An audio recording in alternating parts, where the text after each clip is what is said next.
Hello.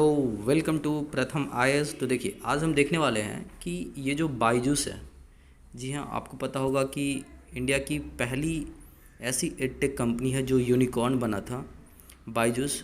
तो इनका जो मॉडल है, रेवेन्यू मॉडल, क्यों वर्क नहीं कर रहा है इंडियन फैमिली में, जो स्पेशली रूरल बैकग्राउंड से जो बच्चे हैं या पेरेंट्स हैं, why they are not affording the tuitions of this Byju's. तो जानने की कोशिश करेंगे। इसमें हम क्रिटिकली एनालाइज करेंगे कि एक्चुअली इनका जो रेवेन्यू मॉडल है वो फेल क्यों कर रहा है, और हाल ही में ये जो कंपनी है वो क्यों न्यूज़ में बना हुआ है। तो there are various aspects that we will going to see in this video. तो हमारे साथ जुड़े रहिए, और अगर हमारी वीडियो आपको अच्छी लगी तो प्लीज़ हमारे चैनल को सब्सक्राइब कीजिए। तो सबसे पहले देखते हैं। देखिए, आपको पता होगा कि एडटेक कंपनी होता क्या है। कि देखिए, the company which is actually providing educations through the online mode. ठीक है, टेक्नोलॉजी के थ्रू जो कंपनीज ट्यूशन्स एजुकेशंस प्रोवाइड करते हैं उसे हम एडटेक कहते हैं। और ये जो बायजूस है, इनको हाल ही में जो national commission for protection of child rights, इन्होंने समन भेजा था कि जो भी बच्चे रजिस्टर, देखिए होता क्या है कि आप अगर किसी भी एडटेक कंपनी की वेबसाइट को खोलोगे तो वहाँ पे पॉपअप के फॉर्म में आपको आएगा कि please do registers, we are conducting a national scholarship test.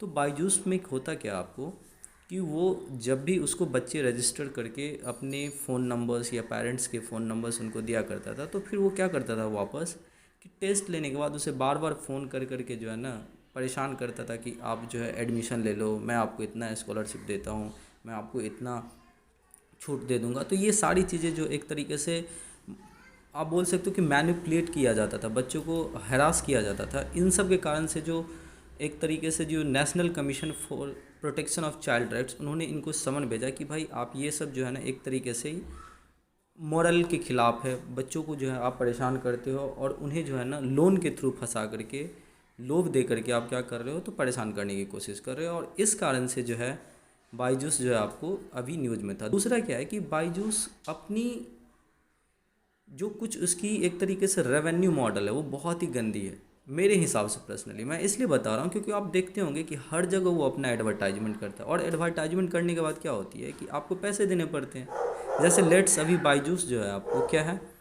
तो हमारे जो इंडियन नेशनल टीम है क्रिकेट, उसके जर्सी पे बायजूस है, तो वहाँ भी वो बीसीसीआई को पैसा देगा। तो ये सारी चीज़ें तो वो टर्मिनेट कर ही रही है अभी। और साथ ही साथ आपको पता होगा कि इनकी जो राइवलरी है वो बहुत ज़्यादा अफोर्डेबल ट्यूशन्स प्रोवाइड करता है। लाइक मैं आपको बता दूं कि फिजिक्स वाला हो गया या टेक्स्ट बुक है, बहुत सारे ऐसे आपको कंपनी मिलेंगे जो आपको स्टडी IQ ये सब बहुत सस्ते दामों पे जो है ना अपनी कोर्स उपलब्ध कराता है। तो इनके राइवल्स बहुत हैं, और इनकी जो मेन कॉस्ट भी है वो बहुत ज़्यादा है। हालांकि इन्होंने नई नई टर्मिनोलॉजी आपको इंट्रोड्यूस किया, जैसे 2 टीचर्स मॉडल, ये सब चीज़ें आपको यहाँ पे बहुत ही इंपॉर्टेंट है, टेक को इंट्रोड्यूस करना इनटू द एजुकेशन। बट इनकी जो रिफंड पॉलिसी है, जो लोन की पॉलिसी है, जो अफोर्डेबिलिटी है, वो बहुत ही ज़्यादा एक तरीके से इंडियन फैमिली के हिसाब से नहीं है। और उन्होंने हाल ही में बोला है कि मैं 25,000 रुपये से कम अगर किसी भी फैमिली की सैलरी है तो उनके पेरेंट्स को या उनके बच्चों को जो है मैं अपना कोर्स नहीं बेचूंगा। और ये हाल ही में आपको बायजूस ने अनाउंस किया है, और इसका रीज़न भी है। एक अभी सर्वे आया था आपको, ठीक है, बहुत अच्छा इंस्टीट्यूट था इंडिया की, उन्होंने बोला कि भाई इंडिया में अगर आपकी सैलरी 23,000 पर मंथली से ज़्यादा है, so you are under the top 10% of the richest population in India.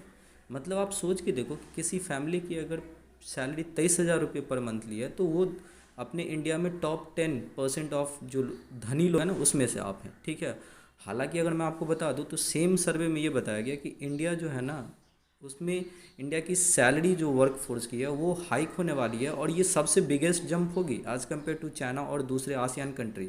और ये रीज़न मैं आपको इसलिए बता रहा हूँ क्योंकि एनुअल सैलरी ट्रेंड्स रिपोर्ट, ये एक्चुअली में एक कंपनी है ECA इंटरनेशनल, उन्होंने बोला कि एशिया पैसिफिक में जो है ना एवरेज रियल सैलरी जो नॉमिनल वेज रेंथ के साथ साथ रेट ऑफ इन्फ्लेशन बढ़ने के बाद भी 1.3% है, वही इसमें इंडिया की जो हाइक होने वाली वो 4.6% होने वाली है। तो ये सब सारी चीज़ें देख करके आपको आपको ये बोल सकते हैं कि यहाँ पे जो है ना बायजूस अपना काम नहीं कर सकता है, क्योंकि इंडिया की जो एवरेज सैलरी है वो 23,000, और ये अपना मिनिमम फ्रीक्वेंसी कितना रखा है तो 25,000। तो ये कारण एक और है। दूसरा NCPCR के बाद जो है ना कंपनी को बहुत बड़ा मॉरल लॉस होने वाला है। और जहाँ तक मेरी मानना है कि इनकी जो अफोर्डेबिलिटी है वो यहाँ पे चलने वाली नहीं है, ठीक है। दूसरी है इनकी कंट्रोवर्सी भी है। जैसे आपको पता होगा कि आंध्र प्रदेश में जो जगन मोहन रेड्डी जी की गवर्नमेंट है, उन्होंने एक गवर्नमेंट टैब स्कीम लेकर के आया था, जिसमें वो क्लास 8 से के स्टूडेंट को जो है ना एक तरीके से टैबलेट्स दिया था। तो वहाँ भी बायजूस के साथ उन्होंने एसोसिएट किया था। और जो वहाँ पे TDP की जो अपोजिशन में है, चाहे वो सैफरन पार्टी हो या और भी जो मतलब एक तरीके से बोल सकते चंद्रबाबू नायडू जी की पार्टी, वो अब एलिक कर रहे हैं एक जगन मोहन रेड्डी की पार्टी को। साथ ही साथ अब हाल ही में जो है अपने रेवेन्यू शेयरिंग ऑडिट नहीं कर पा रहा है आपको।